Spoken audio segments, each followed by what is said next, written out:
예, 오늘도 말씀을 통해서 우리가 함께 위로와 또 그리스도의 은혜와 사랑을 나누는 한 시간 되시기를 바랍니다. 예, 오늘도 지난 시간에 이어서 예수님의 부활 후에 나타나셨던 이적들에 대해서 보겠습니다. 예수님께서 무덤에서 부활하시고 제자들에게 여러 번 나타나셨어요. 자, 제일 먼저 누구에게 나타나셨습니까? 네, 한번 적어 볼게요.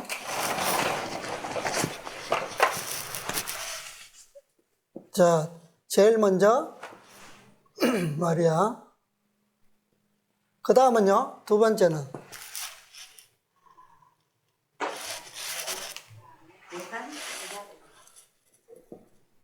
지난 시기에 보았죠? 두 제자. 그 다음에 세 번째는요? 다락방. 몇 제자입니까? 그 다음에 네 번째는? 다락방 11제자. 다섯 번째는 어디서 나타나셨습니까?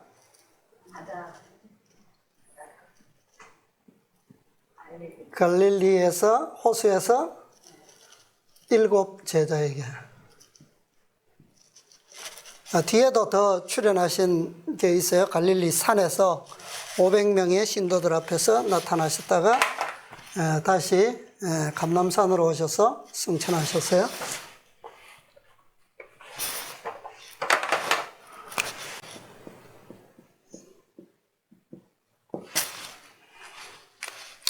장소와 제자들입니다. 자, 그런데 지금 5번의 출연만 제가 적었어요. 이 출연의 특징이 무엇일까요? 특징. 5번 다 기적적인 방법으로 출연하신 거예요. 기적적인 방법. 어떤 기적이냐? 일반적으로 예수님의 공생애나 그 이전 생애에서도 모든 사람을 그분이심을 뭐하고 보고 알았어요. 그죠? 그런데 이 5번의 출연은 음성으로 먼저 나타나셨어요. 음성으로. 그러니까 분명히 가까이 오셨고 모습을 보는데 누군지 못 알아본 거죠. 그죠? 근데 음성으로 먼저 들어서 듣고 깨달은 다음에야 뭐요? 그분의 모습을 알아보았다라고 하는 거예요. 그래서 이게 기적적인 출현인 거예요. 자, 돌아가시기 전에는 그분의 목소리를 안 들어봐도 모습만 봐도 그분이신 것을 다 알잖아요. 그죠? 그런데 부활하신 후에는 제자들에게 항상 먼저 무엇으로? 음성으로, 목소리를 통하여 그분 자신을 나타내셨고, 그 다음에 그 음성을 우리 주님의 음성이다 라고 하는 것을 알아듣는 자들에게 자신의 모습을 나타내 보이셨다라고 하는 겁니다. 계시록 18장 4절에 5째 천사, 하늘에서 날아온 천사의 모습이 있어요, 없어요? 없죠? 무엇만 있습니까? 하늘로서 음성만 들립니다. 음성만. 자, 이 음성은 누가 들을까요? 누가 알아들을까요? 첫째 천사로부터 계시록 18장의 다른 천사, 곧 넷째 천사까지의 기별을 어떻게 해요? 어떻게 아는 자들입니까? 경험을 통해서. 경험으로 그분과 동행해 온 사람들, 제자들. 첫째로부터 넷째까지의 기별을 이렇게 그리스도와 함께 동행해 오지 않은 사람들은 이 음성을 알아들어요? 못 알아들어요? 결코 못 알아듣습니다. 네. 다섯째 천사의 기별은 믿음을 완성시키는 기별이에요. 이 기별들은 오늘 우리가 세 번째 표적과 함께 일어났던 세 번째 유월절에 생명의 떡이신 그리스도를 먹는 표적을 우리가 동시에 보았지만, 이것은 다 무엇을 위해서요? 믿음을 완성시키기 위해서 주어진 표적들이에요. 왜요? 예수님께서 은혜의 왕국의 보좌에 오르시고 영광의 왕국의 주인이 되시기 위해서는 그 백성들이 무엇을 알아야 돼요? 그분의 완전하신 그 모본을 통해서 그분의 품성의 의를 똑같이 어떻게 해요? 이룰 수 있는 믿음을 이루어야 된다. 완성하지 않고서는 그 일이 이루어질 수 없다는 거죠. 그래서 예수님께서는 이 출현에 나타나실 때에 아들 메시아로서 나타나신 것이 아니고 하나님의 아들로서 나타나신 것이 아니라 누구로요? 선지자로서 나타나셨어요. 나셔서 모세와 선지자의 글로부터 시작해서 모든 그분에 대한 사명에 대한 구속의 경륜을 새롭게 깨닫게 해주시고, 그 다음에 예수 믿음을 정립하는 하도록 그렇게 되었을 때 그분 자신의 모습을 나타내셨다. 그래서 이 다섯째 천사의 기별이 믿음을 완성시키는 기별이라면, 이 기별이 성취되었을 때 그분께서 어떻게 하실 수 있다고요? 자신의 모습을 제자들에게 나타내실 수 있다. 그게 영광스러운 뭐예요? 재림이에요. 그래서 예수님의 해상 표적 가운데 마지막 다섯 번째 표적이 뭡니까? 큰 물고기 153마리죠. 3마리. 이 기적이에요. 이 기적은 어떻게 일어났습니까? 그분의 모습은 감추어진 채 음성으로만 주셨죠. 기별을 주셔서 성취된 표적이에요. 그 표적이 성취되었다라고 하는 것은 무엇을 증거하는 겁니까? 제자들의 믿음이 완성되었다라고 하는 것을 보여주는 거예요. 자, 그런데 예수님께서 이들의 믿음을 위해서 가장 먼저 하신 게 뭡니까? 이 제자들 또 이때에 오셔서 하신 게 뭐예요? 모세의 글과 선지자들의 글과 시편과 성경의 모든 메시아 사명을 가리켜서 기록한 모든 말씀을 다 모으셨어요. 설명하셨어요. 그리고 그들의 믿음이 그 진리의 토대 위에 굳게 세워진 이후에 어떤 기적이요? 이 기적을 주셨어요. 이 기적. 큰 물고기 153. 이 기적을 주신 거예요.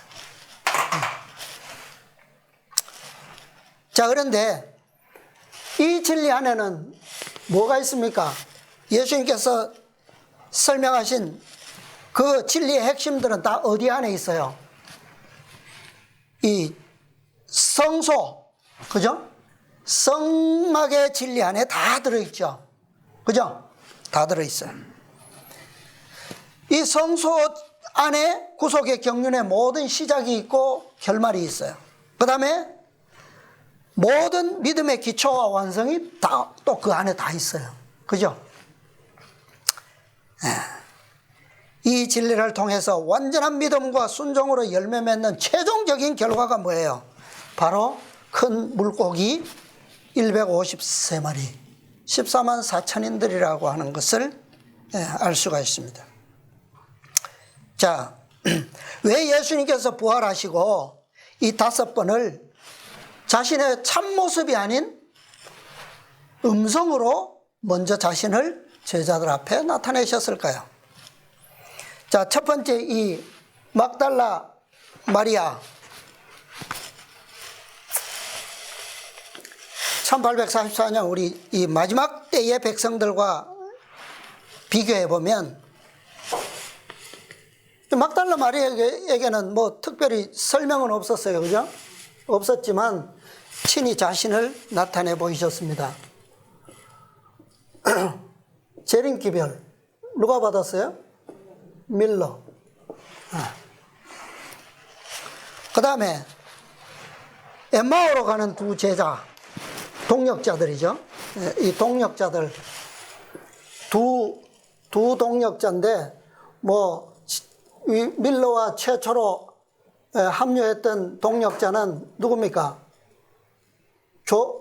조슈아, 하임즈, 그죠? 그 다음에 밤중 소리에서는 누가 나왔죠? 사무엘 스노우. 뭐 이외에도 이제 동역자들이 많죠. 네. 그 다음에 세 번째 출연했을 때 이때는 누가 나옵니까? STA죠, 그죠? 제7일 예수재림께. 그래서 근데 12제자가 아니고 몇 제자예요? 10제자예요, 10제자. 그 다음에 두 번째 다락방. 여기는 누가 포함되었습니까? 11제자. 도마가 있죠, 그죠? 도마. 이 도마의 특징이 뭐예요? 특성, 믿음의 특성. 의심 많은 도마죠, 그죠? 개혁운동.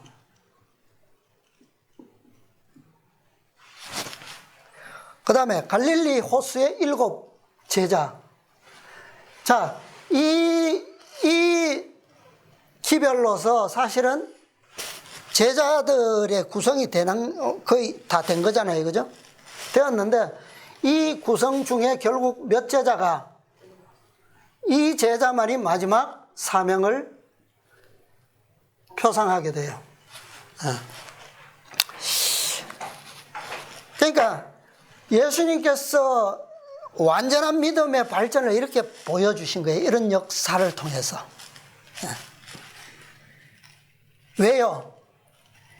사명을 맡기시고 그 사명을 완수하기 위해서는 믿음이 어떻게 되지 않고서는 완전한 진리 위에서 완전케 되지 않고서는 이 사명은 불가능하기 때문입니다. 그렇죠? 자, 두 번째로 나타나셨던 저 엠마오 두 제자에게 예수님께서 나타나셨던 경우를 말씀해서 좀 보겠습니다. 누가복음 24장 주석입니다. 화이트 주석. 누가복음 24장의 주석인데요.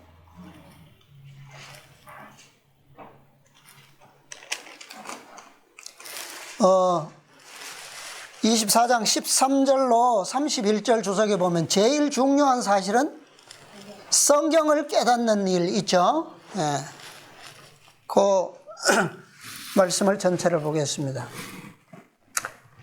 예수님은 자기의 참모습을 그들에게 드러내는 일을 제일 먼저 하시지 않으시고 뭐부터요? 그들의 마음에 성경을 깨닫게 해주셨다. 왜냐하면 그 이유가 뭐예요? 그들이 죽은 자 가운데서 살아나신 그분을 다시 보면 너무 기뻐서 그것으로 만족할 것이라는 것을 그분은 알고 계셨기 때문입니다. 이게 무슨 경험이에요?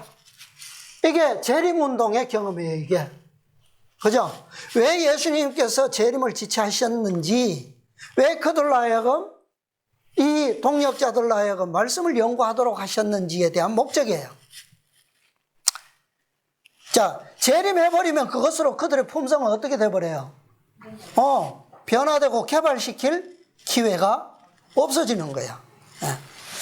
그렇게 되면 그들은 주께서 그들의 마음에다 지울 수 없는 감명을 끼치기를 원하셨던 그 거룩한 진리들을 다른 사람들에게 나누어 주게 되고 그 진리를 받은 사람들도 순서에 따라 그 귀한 지식을 전하게 되어 마침내 수천 명의 사람들이 절망 속에 있는 제자들에게 주신 빛을 받게 될 것이다. 이 기별들은 어떤 기별들이라고 그랬습니까? 초기 문집에 보면 순서적인 기별이다 그랬죠. 그 순서가 어떤 순서를 얘기하는 거예요? 무슨, 어떤 의미에서? 믿음. 누구 믿음입니까, 이게? 예수 믿음이에요. 예수 믿음. 이 믿음의 완성으로 가는 진리라는 거예요. 그 다음 문단요. 그분은 그의 성경 주해를 마칠 때까지, 진리가 완전해질 때까지 계속 다른 사람인 채 하시고 그분의 생애와 품성과 이 땅에 대한 그분의 사명과 그분의 죽음과 부활에 대한 지적 신앙 가운데로 그들을 인도하셨다. 그분은 그 진리가 그들의 마음에 확고한 뿌리를 내리기를 바라셨다. 그는 이 진리가 그분의 직접적 증언에 의해서 지지를 받기 때문이 아니라 뭐에 의해서요? 표상적 율법과 구약의 예언들이 예수의 생애와 죽음의 사실과 뭐함으로? 일치함으로. 다시 말하면 예언과 성취가 일치됨으로 그 증거로 인해서 그 진리에 의심할 수 없는 증거들을 제시하기 때문이다. 그 두 제자들을 위해서 주께서 애쓰신 목적이 이루어졌을 때 그들에게 뭐 하셨다고요? 나타나셨으니 이제 참모습을 보이신 거예요.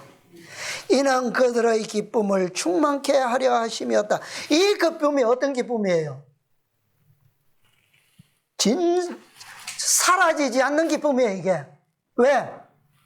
어떤 토대 위에 있기 때문에. 진리의 토대 위에 선 부활하신 메시아이기 때문에. 이제는 돌아가시지 않는 거예요. 왜? 그 증거가 성경에 의해서 제시되었기 때문에. 이것을 원하시는 거예요. 오늘날 기별들을 주신 목적도 마찬가지입니다. 이게 바로 재림운동의 표상이고 밤중 소리의 표상이에요. 자, 그리고 세 번째로 다락방 열제자들에게 나타나셨을 때도 같은 방법으로 믿음을 가르치셨어요. 물론 이 엠마오의 두 제자에게처럼은 아니지만 음성으로 먼저 나타나신 것은 동일한 방법으로 나타나신 거예요. 그리고 부활의 증거를 보이시고 성경을 통해서 구속의 경륜을 설명하셨어요. 그럴 때에 그들은 새로운 메시아에 대한 그 개념이 자리를 잡게 되었는데 무엇에 의해서요? 말씀에, 예언과 말씀에 의해서 그 기초가 튼튼해진 거예요. 이게 다 뭐 때문이라고요? 아까 우리 교과에서 보면 그들 앞에 무엇이 있을 것을 아시고 격렬한 시험이 있을 것을 보셨기 때문에 그것을 대처할 수 있는 믿음은 어떤 믿음밖에 없어요? 말씀에 굳겨선 예수 믿음밖에 없다는 거예요. 말씀에 기초된 신앙. 네. 자, 왜 이 열 제자들에게는 엠마오의 두 제자들에게처럼 끝까지 자신을 나타내시지 않는 그런 방법이 아니고 먼저 음성으로 나타나시고 그 음성의 주인을 제자들이 알았을 때 바로 참모습을 보이시고 그 다음에 성경을 풀으셨어요. 순서가 조금 달라요. 왜 그러셨을까요? 왜 그럴까요? 이 제자들은 이미 3년 전부터, 그죠? 3년 반 공생애 동안에 뭐 했습니까? 예수님을 따랐어요. 동행했어요. 그죠? 그들이 비록 구속의 경륜에 대한 완전한 깨달음은 아직 없지만 그분의 분신과 같은 가르침을 직접 쫓았던 제자들이에요. 그렇기 때문에 무엇을 알고 있습니까? 그분의 음성을 알고 있어요, 얘들은. 자, 이 두 제자는 이 제자들이 아니라고 그랬어요. 아니에요. 12제자에 포함된 제자가 아닙니다. 이 두 제자는. 달라요. 구별되는 거예요. 그래서 개신교에 전해진 재림 기별과 첫째와 둘째 기별과 제7일 안식일 예시절임교회 1844년 이후에 전해진 셋째 천사의 기별은 다른 거예요. 물론 우리가 어떤 차원에서 다르다고 하는 그것은 우리가 또 다시 우리가 이해하지만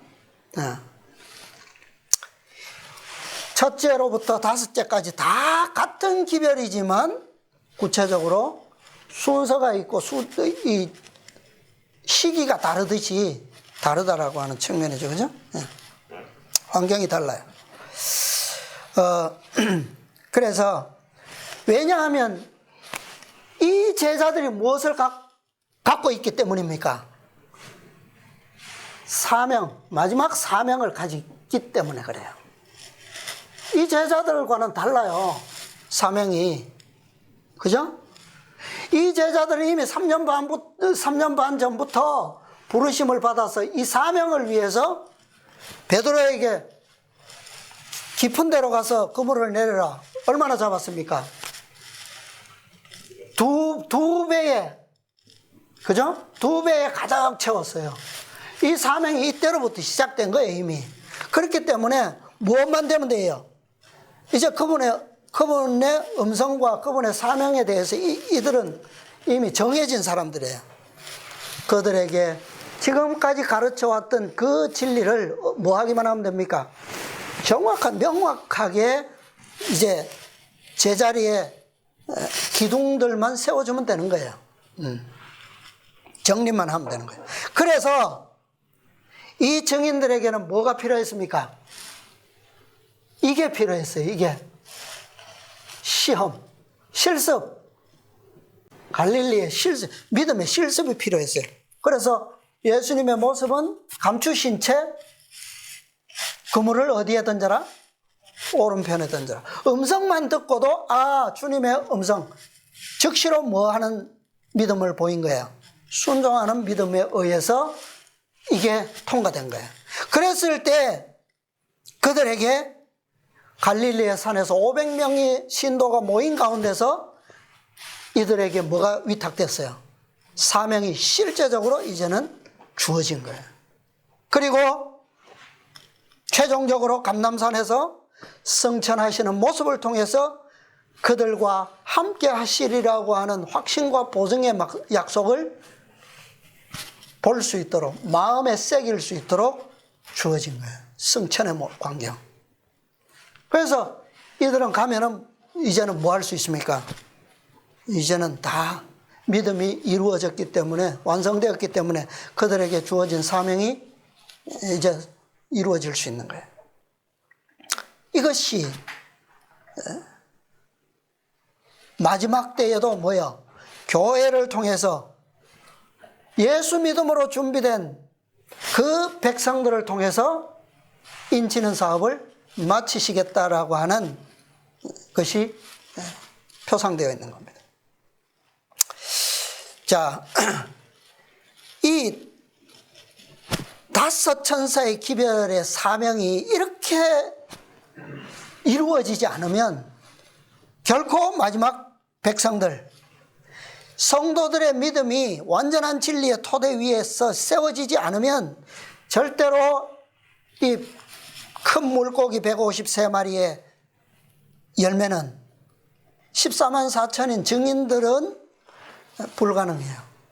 이루어질 수가 없어요. 그러니까 완전한 진리를 통해서 무엇이 만들어지고요? 완전한 믿음이 온전케 되고, 그 다음에 그것을 통해서 뭐가 옵니까? 늦은 비가 와요. 그래서 완전한 진리 위에 세워진 완전한 믿음이 아니면 늦은 비를 결코 받을 수가 없어요. 경험할 수가 없습니다. 우리의 마음속에서 지금 흠과 점을 제거하는, 또 다른 표현으로 의심과 불신을 제거할 수 있는 유일한 방법은 뭐밖에 없다?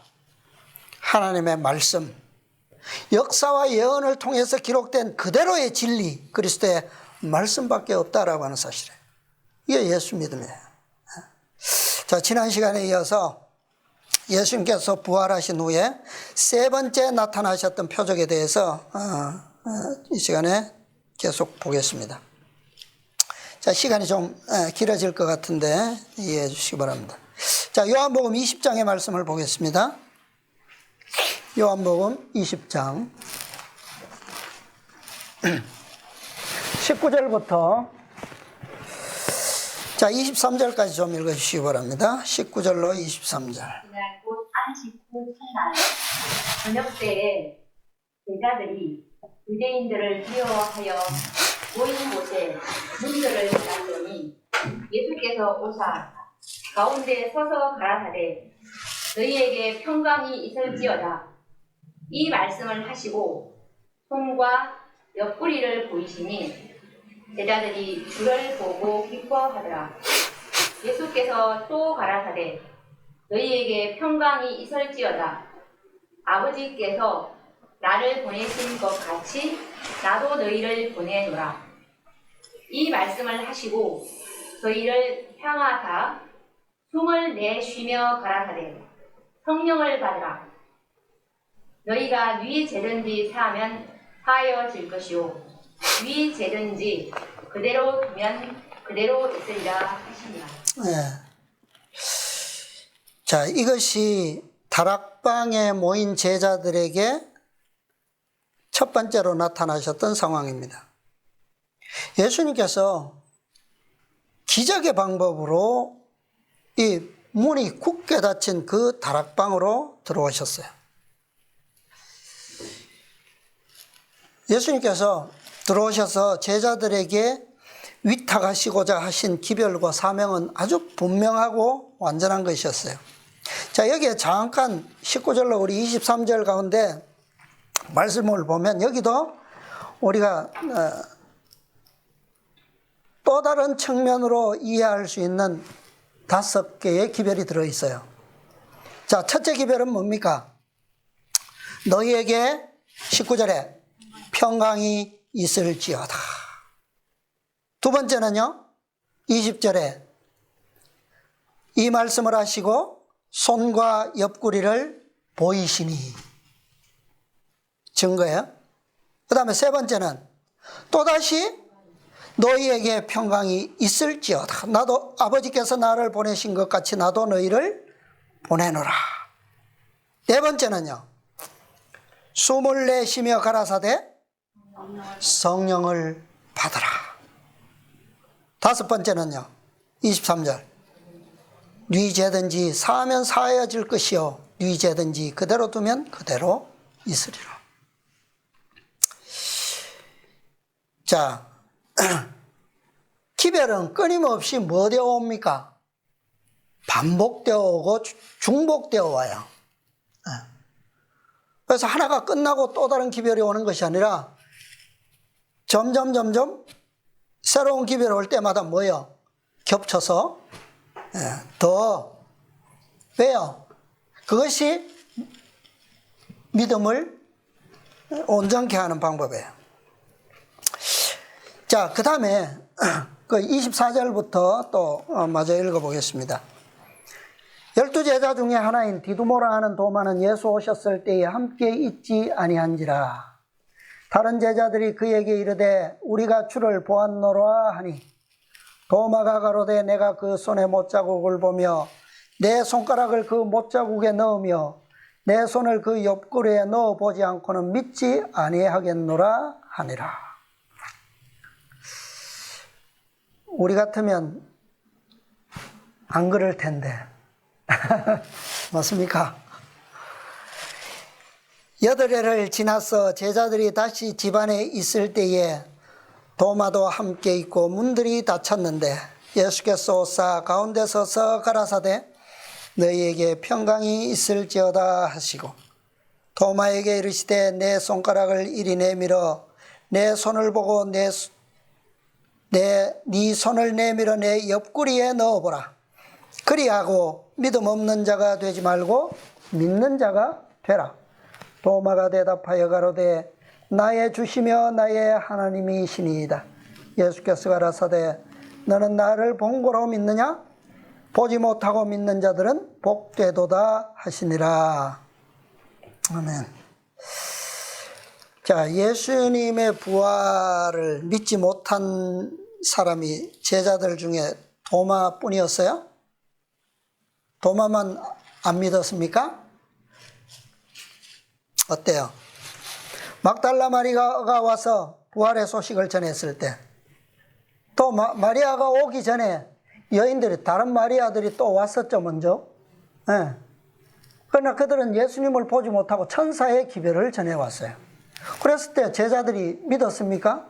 베드로와 요한이 무덤을 향해서 다름질을 했지만 믿었다는 말은 없어요.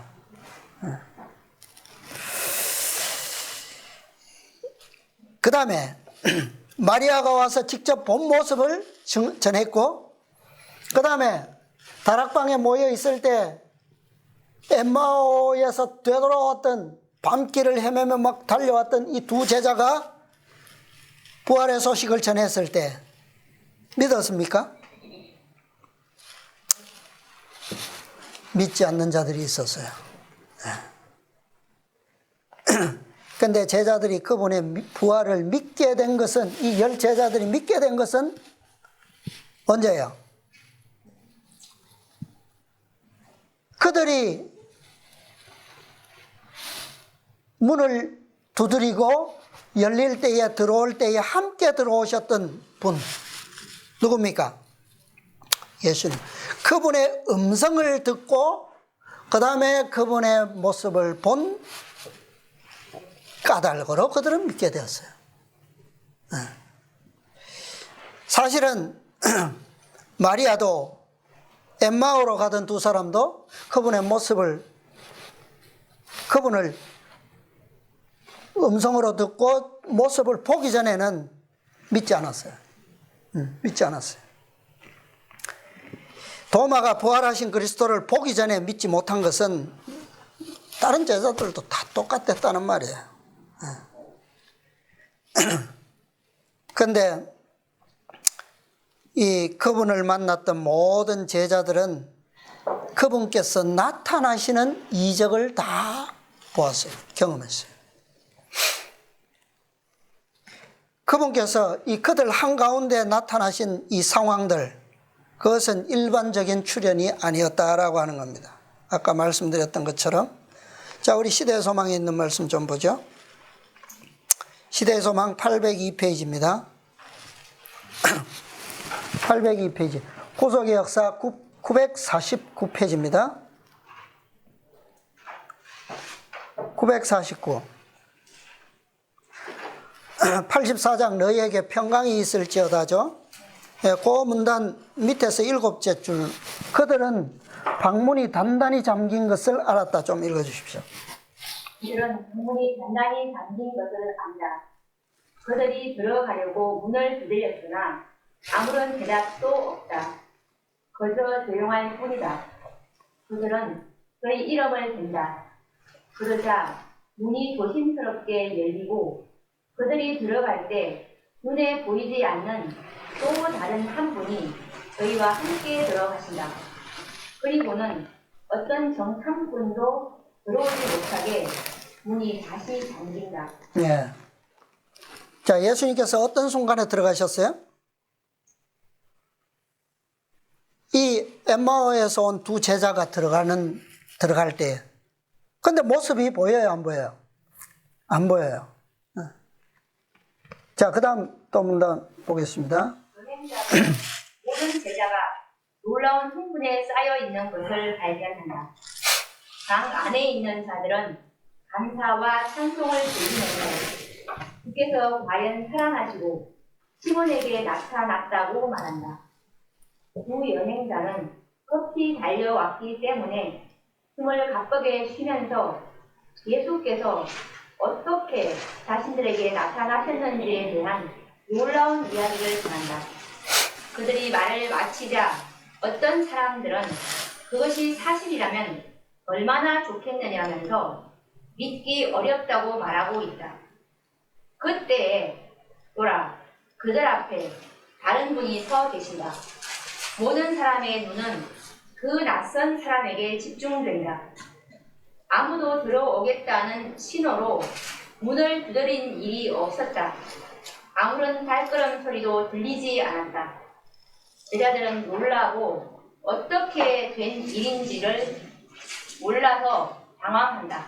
그때 그들은 다른 사람의 음성이 아닌 바로 저희 주님의 음성을 듣는다. 너희에게 평강이 있을지어다 라는 분명하고 똑똑한 말씀이 그분의 입술에서 흘러나온다. 네, 거기까지 보겠습니다. 자, 예수님께서 이때까지만 해도 믿지 않는 사람들이 있죠, 그죠? 그것이 사실이라면 얼마나 좋겠느냐? 믿기 어렵다. 그때에 어떤 음성이요? 주님의 음성이 나와요. 근데 그 마지막 문장을 보면 그때에 그들은 다른 사람의 음성이 아닌 누구의 음성이요? 저희 주님의 음성을 듣는다. 그들은 그분의 음성을 어떻게 한 거예요? 알아듣는 거예요. 너희에게 평강이 있을지어다.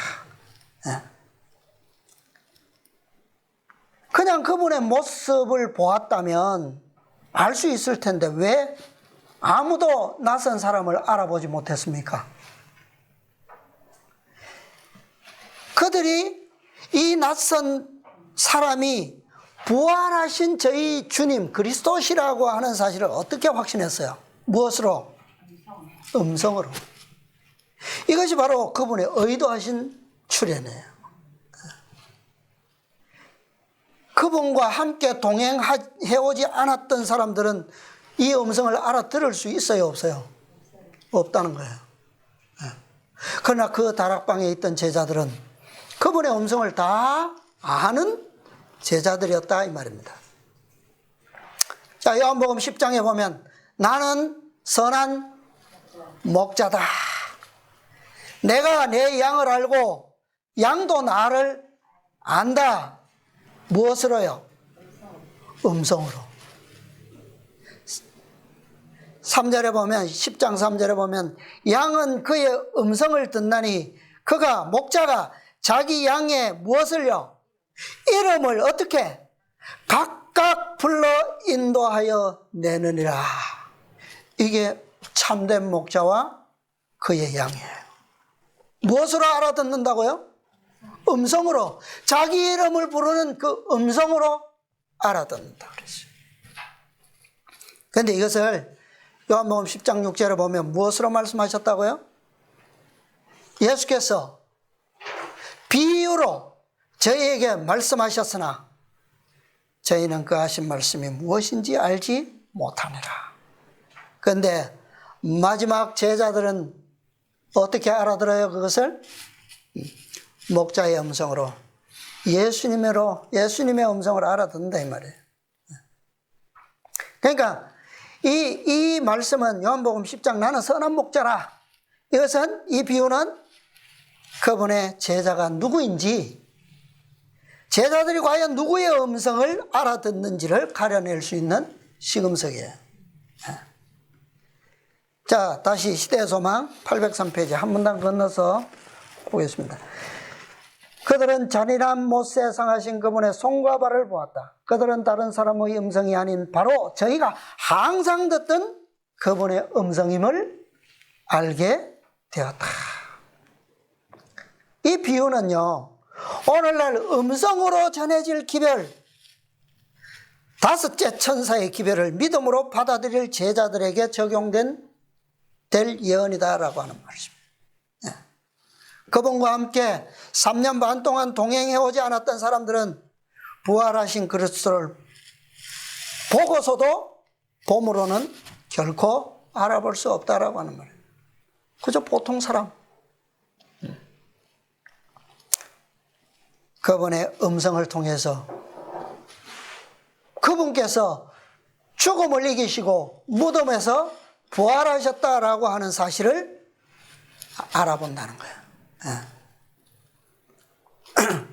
오늘날 현대 진리인 그리스도께서 보내신 이 네 천사의 기별을 경험으로 배워 깨닫지 못한 사람들은 결코 다섯째 천사의 기별을 이해하지 못할 것입니다. 왜냐하면 이 기별은 무엇으로 온다고요? 음성으로 오기 때문에. 모든 사람들은 그분을 보고 그냥 그분을 믿기를 원해요. 봄으로 믿기를 원해요. 그러나 다섯째 천사는 어떻게 해요? 그 음성으로서 제자들에게 기별을 전하고 있습니다. 보이지 않는 천사의 기별을 어떻게 믿습니까? 그죠? 그런데 그 음성이 제자들에게 무엇을 주었다고요? 저희 주님의 음성임을 알게 되었을 때 그 목소 음성으로 나온 그 기별이 그들에게 무엇을 주었습니까? 평강을 얻게 하는 거예요. 그리고 늦은 빛 성령을 위해서 준비되게 하는 거예요. 그리고 사명감으로 확고히 서도록 만들어주는 겁니다. 이게 믿음의 완성이에요. 계시록 14장에 보면 14만 4천인들은 어린 양이 어디로 인도하든지 뭐한다? 따라가는 자들이다. 그런데 그분께서 마지막으로 제자들을 이 14만 4천인들을 인도하시는 곳과 방법은 뭐예요? 그의 음성을 아는 자들만이 그를 따라갈 수 있는 거예요. 지금까지 잘 따라왔어요. 뭐함으로? 바라봄으로. 그죠? 그런데 음성을 평소에 바라보고 따라오면서 그분의 음성과 익숙해져 있지 않다면, 그죠? 못 따라가는 거예요. 그런데 그런 자들이 마지막 음성을 듣지 못할 가능성은 없겠죠. 그러나 뭐한 자들은요, 첫째로부터 넷째까지 충실하게 바라보고 따라오지 못한 자들은 그분의 음성을 결코 알아들을 수 없다는 거예요. 자, 기도원의 군사가 마지막으로 인도받은 그 물가에서 시험을 받았잖아요. 그죠? 물가에서. 그것처럼 그리스도의 마지막 군사들도 진리의 음성으로 시험을 치르게 될 것입니다. 이 음성을 알아들었던 제자들에게 진리를 가르치시고 사명을 위탁하셨어요. 자, 그 다음에 소망 804페이지 5페이지 연결되는 문단 보겠습니다. 구속의 역사 950페이지 왼쪽 중간입니다. 예수께서 제자들을 만나셨을 때에 그분은 죽기 전에 그들에게 하셨던 말씀, 곧 모세의 율법과 선지자의 글과 시편의 자기를 가리켜 기록된 모든 것이 이루어져야 하리라는 말씀을 제자들에게 기억나게 하셨다. 자, 그 다음 문단요. 제자들은 저희 사업의 성질과 범위를 그것을 다 들으니까 다시 한번 생생하게 기억을 재생시킬 때에 어떤 깨달음이 와요? 저희 사업의 성질과 범위를 깨닫기 시작하였다. 그들은 그리스도께서 그들에게 위탁하신 경이로운 진리를 세계에 선포해야만 하였다. 예수님의 생애에 일어났던 일들과 그분의 죽음과 부활, 그리고 그 사건들을 가리킨 예언들, 하나님의 율법의 신성성, 구속의 경륜의 신비, 죄를 용서하시는 예수님의 능력 등 저희가 목격한 이 모든 것을 온 세계에 알려야만 하였다. 그들은 회개와 구주의 능력을 통한 평화와 구원의 복음을 선포해야만 하였다. 그렇게 되었을 때 그들에게 무엇을 주시기로요? 성령을 주시기로 약속하신 거예요. 이제 이 성령에 풍성하게 부어주시는 그 약속에 대한 전조로서 무엇을 주신 거예요? 성령을 받으라. 그것을 받은 자들의 마음에 뭐가 이르렀을 때? 평강이 이르렀을 때 뭐가? 사명을 위한 성령의 충만이 부어지는 거예요. 그 다음 보겠습니다. 이 말씀을 하시고 저희를 향하사 숨을 내쉬며 가라사대 성령을 받으라. 너희가 네 죄든지 사하면 사하여질 것이요 네 죄든지 그대로 두면 그대로 있으리라 하시니라. 아직 그리스도께서 영광을 받으시지 않으셨으므로 성령은 아직도 충만히 나타나지 않았다. 그리스도께서 승천하신 후에까지도 성령의 더욱 풍성한 부으심이 나타나지 않았다. 성령을 받기까지는 제자들이 세상의 복음을 전파할 사명을 성취할 수 없었다. 그러나 성령은 이제 특별한 목적을 위하여 주신 바 되었다. 제자들로 하여금 교회와 관련된 그들의 직무를 이행할 수 있도록 하기 위하여 그리스도께서는 그분의 성령을 제자들에게 불어 넣으셨다. 그분은 그들에게 가장 신성한 임무를 위탁하고 계셨으며 성령이 없이는 이 사업이 성취될 수 없다는 사실을 제자들이 깊이 느끼기를 바라셨다. 자, 성령을 받는 조건이 뭐예요? 이들이 성령을 받을 수 있는 조건, 그들의 무엇이 완성되어야 된다고요? 믿음이 완전해야지만 된다고요. 그것이 그리스도에 의해서 완성되었을 때 이제 여기 제자들에게 불어넣으신 성령은 이제 사명을 위해 부음받을 이른비, 그것에 대한 전조로서 주어진 선물이었습니다. 이때 성령은 사명을 위해서는 필수적이잖아요. 그죠? 그러나 오순절에 주어진 성령의 능력과는 차원이 다른 성령의 은사예요. 선물이에요. 지금 전조적인 성령은. 그죠?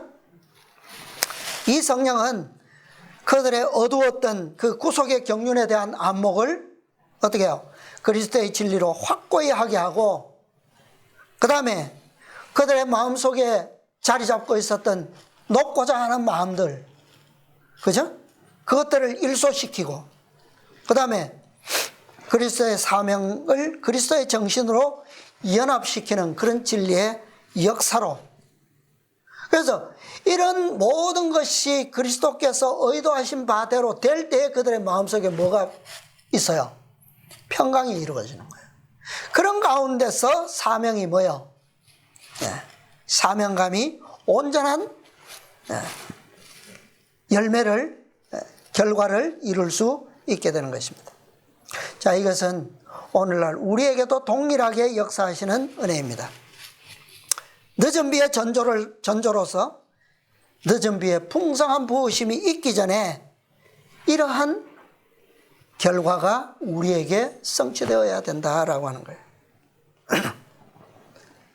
성령은 계속 보겠습니다. 영혼들 속에 영적 생명을 불어넣으시는 분이시다. 성령을 나누어 주신다는 것은 그리스도의 생명을 나누어 주신다는 의미이다. 성령을 받는 자는 그리스도의 속성으로 물들여지게 된다. 그런 거로 하나님의 가르치심을 받고 마음에 성령의 역사를 지니고 그의 생애에 그리스도의 생애를 나타내는 자만이 어떻게 해요? 대표자로 서서 교회를 위하여 봉사할 수 있다. 자, 그 다음 문단에 보면 951페이지 왼쪽 아래, 예수님께서 다락방에서 처음으로 제자들을 만나셨을 때 누가 있지 않았다고요? 도마는 그들과 함께 있지 않았다. 도마는 다른 제자들의 보고를 듣고 예수께서 부활하신 데 대한 충분한 증거를 받았으나 그의 마음에는 어둠과 불신이 가득하였다. 도마는 부활하신 구주의 경이로운 출현에 대한 제자들의 말을 들었을 때 더욱더 깊은 절망에 빠져들어갔다. 왜요? 참 이상하죠? 증거는 충만하고 제자들은 아주 충만한 기쁨에 있는 것을 보고 있는데 도마는 더 깊은 절망에 빠졌어요. 만일 예수께서 참으로 죽음에서 살아나셨다면 문자 그대로 세상 나라에 대한 희망은 더 이상 없을 것이다. 도마가 뭘 받지 않았다는 거예요, 지금. 예수님께서 처음 오셨을 때 그가 있었다면 무엇을 받았을까요? 성령으로 말미암아 그의 마음속에 있는 잘못된 구속의 경륜, 메시아로 말미암아 이루어질 왕국이 어떤 왕국인지 알게 되었을 것이고, 그의 마음속에 있던 야심은 없어졌을 것이고, 이 세상에 현세에 이루어질 그 잘못된 것이 다 어떻게 해요? 바로 잡히게 됐을 거라는 거죠. 그러면 평강 가운데서 기뻐할 수 있었을 텐데, 그죠? 그걸 얘기하는 거예요. 그런데 그의 주님께서 자기를 제외하고 다른 모든 제자들에게만 나타나신 것을 생각할 때 그는 무엇이요? 자존심이 상했다. 도마는 믿지 않기로 결심했다. 뭐 때문에? 자존심 때문에. 한 주일 내내 그의 형제들이 희망과 믿음을 가지고 기뻐하는 데 반해 그는 모든 것이 어떻게 해요? 어둡게만 보이는 불행에 잠겨 있었다. 한순간의 손실이에요, 이게. 엄청난 거죠. 자, 그런데 왜 굳이 성경은 이 도마의 불신만을 특별하게 기록하고 언급하고 있을까요? 이것은 과거에 오늘 우리 보았던 교과 5,000명을 먹이실 때에 예수님께서 너희가 먹을 것을 주라. 누구를 시험하셨어요? 빌립을 시험하셨던 것처럼 도마의 마음을 아셨어요, 예수님께서. 아시고 지금은 이 상황을 통해서 누구를 시험하시는 거예요? 도마를 시험하고 계시는 거예요. 제자들이 이 믿음의 완성과 어떤 상황을 통해서 그렇게 되지 못하는가의 그 엄청난 차이를 지금 보여주고 계시는 거예요. 다락방에서 제자들은 예수님의 그 십자가에 못 박혔던 손과 발의 증거를 보았습니다. 근데 그것은 이 10제자들에게도 확실한 증거는 될 수가 없었어요. 왜 그럴까요? 왜? 아니, 예수님께서 오셔서 이 손과 발에 못 박았던 그 흔적을 보여주셨어요. 그죠? 근데 그것이 확실한 증거가 될 수 없다? 왜? 말이 안 되잖아요. 왜요? 왜 안 될까요? 그거 알아야 돼요. 에? 자, 6월절에 예수님께서 십자가에 갈바리에 못 박혀 돌아가실 때 십자가 하나만 세워졌어요? 또 다른 사람도 십자가에 못 박혔어요. 똑같이. 예를 들어서 십자가형이 극형이긴 하죠. 그리스도께서 인류의 반역으로 십자가에 못 박혀 돌아가시는 것은 있을 만한, 반드시 이루어져야 될 일이에요. 그죠? 예. 그런데 그만 죽은 게 아니라 다른 다 두 사람도 죽었단 말이에요. 그날에, 같은 날에. 똑같은 6월절에 못 박혔고 똑같은 방법으로 십자가에 죽었어요. 만약 안식 후 첫날에 사단이 모습을 가장하고 다락방의 제자들 10제자에게 나타났다면요, 내가 십자가에서 죽었다가 무덤에서 다시 부활한 그리스도다라고 사단이 에덴에서 하와에게 나타난 것처럼 나타났다면 어떻게 해요? 봐라, 십자가에 못 자고. 어떻게 해요, 그럼? 도마처럼 그렇게 말할 수 있잖아요. 보지 않고는 믿지 않겠다. 그리고 만져보지 않고는 믿지 않겠다. 그죠? 사단이 만약에 그것을 진짜 의도하고 나타났다면 다 뭐 할 수밖에 없습니까? 통째로 속을 수밖에 없잖아요. 그런데 모든 제자들이 도마처럼 불신 가운데 있었지 믿지 않았지만 똑같은 불신은 아니었잖아요. 그죠? 똑같은 불신은 아니에요. 네. 도마가 제자들의 증언을 믿지 못한 것은 무엇 때문이라고요? 자존심. 그 자존심. 도마는 믿지 못한 것이 아니라 믿지 않기로 결심한 거예요. 믿지 않기로. 뭐 때문에? 자존심 때문에. 여인들에게도 나타나고, 그죠? 12제자가 아닌 다른 제자들에게도 나타나셨는데, 누구에게는? 12제자인 나에게는 나타나시지 않으셨다라고 하는 사실이 그의 자존심을 상하게 한 거예요. 그러니까 믿지 못하는 것이 아니라 상한 자존심 때문에 그의 의지가 결심한 거예요. 믿지 않기로. 네. 엄청난 증언들이 지금 10제자들을 통해서 나타나고 있는데, 그죠? 증언하고 있는데, 지금 다섯째 천사의 기별이 얼마나 지금 증거되고 있습니까? 그죠? 증거되고 있어요. 여러 가지 방법으로 증거되고 있어요.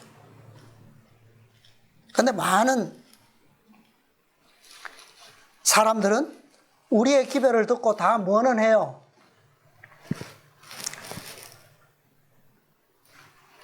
말씀이 맞다고 인정은 해요. 그런데 왜 돌아갑니까? 왜 돌아가요? 우리가 뭐야? 우리는 교단 안에 있지도 않고 숫자도 몇 명 되지도 않고, 역사적으로 뭐 대단한 세계적으로 알려진 이름도 아니잖아요. 없잖아요.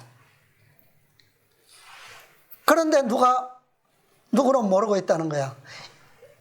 이 진리가 들어보니까 맞기는 맞는데 절대 이 진리가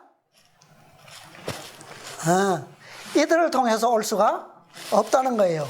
그죠? 12제자인 나도 아직 안 봤는데, 나도 안 봤는데. 뭐예요? 자존심이야. 자존심. 예. 그래서 그런 의지가 움직일 때는 아무리 진실한 증언이라도, 진리라도 고지 듣지 못하게 되는 거예요. 예. 그렇게 된 데는 이유가 있어요. 아까 잠깐 설명드렸지만 10제자들이 그 중요한 시기에 모여서 그러고 있을 때에 그 관심으로 집중하고 있을 때 도마는 그 자리에 없었어요. 이게 그가 자존심이 있기 전의 상황인 거예요. 치명적인 손실은 그것 때문에 일어난 거예요. 그는 제자들과 떨어져서 홀로 있음으로 인해서 다른 제자들에게 주신 그 마음의 평강, 성령, 사명감 이거 다 얻지 못했어요. 잠깐 떨어지는 손실이 그거란 말이에요. 오늘 그걸 우리는 잊지 말아야 됩니다. 그 결과로 예수님을 얼마 동안요? 일주일 동안 내내 어디에 계셔야만 했습니까? 도마의 문 밖에.